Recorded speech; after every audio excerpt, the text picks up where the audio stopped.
और भारत जल्द ही अपना खुद का सुरक्षा सिस्टम लॉन्च करने जा रहा है। जी हां, सीडीएस अनिल चौहान ने संकेत दिया है कि अगले साल से इस महत्वाकांक्षी डिफेंस सिस्टम का परीक्षण भी शुरू हो जाएगा। ऐसे में जो हमारी चौथी गुड न्यूज है वो यही है, अगले साल से स्वदेशी आयरन डोम का परीक्षण।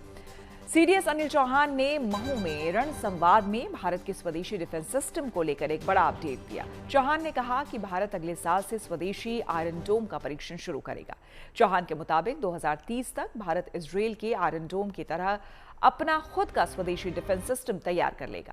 भारत के पास अभी रूसी S-400 सिस्टम है और इसकी उपयोगिता ऑपरेशन सिंदूर के दौरान देखी जा चुकी है। रक्षा अनुसंधान और विकास संगठन यानी DRDO इस मिसाइल आधारित डिफेंस सिस्टम को विकसित कर रहा है। इसके तहत अगले साल M1 मिसाइल का परीक्षण होगा, जो दुश्मनों के मिसाइलों को हवा में ही ध्वस्त कर देगा। सब कुछ ठीक रहेगा तो हमारे पास भी 2030 तक अपना एयर डिफेंस सिस्टम होगा, जिसे सुरक्षा के लिए तैनात किया जा सकेगा। प्रधानमंत्री मोदी ने भी स्वतंत्रता दिवस समारोह के दौरान लाल किले से मिशन सुदर्शन चक्र का ऐलान किया था। इसके बारे में ज्यादा जानकारी दे रही है हमारी संवाददाता शिवानी शर्मा। प्रधानमंत्री नरेंद्र मोदी ने स्वतंत्रता दिवस के मौके पर भारत के अपने आयरन डोम यानी सुदर्शन चक्र एयर शील्ड की बात कही। रण संवाद में सीडीएस जनरल अनिल चौहान ने इस बात को दोहराया और बताया कि भारत जल्द से जल्द अपने स्वदेशी long range surface to air missile systems की टेस्टिंग भी शुरू करेगा।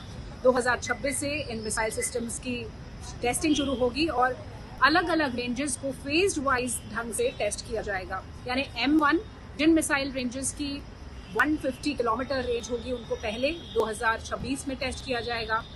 अगले साल इस रेंज को एनहांस करके 250 किलोमीटर की रेंज वाली मिसाइल्स की टेस्टिंग होगी और फिर 2030 तक इसकी रेंज को और ज्यादा बढ़ाया जाएगा।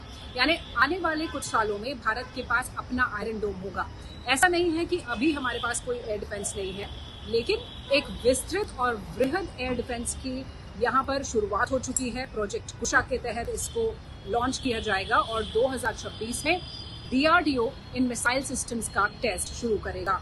यानी S-400 की टक्कर का भारत का अपना एयर डिफेंस सिस्टम होगा और इन लॉन्ग रेंज मिसाइल्स को भारत में बनाया जाएगा और 2030 इसका लक्ष्य रखा गया है, जब इन मिसाइल सिस्टम्स को कारगर कर लिया जाएगा।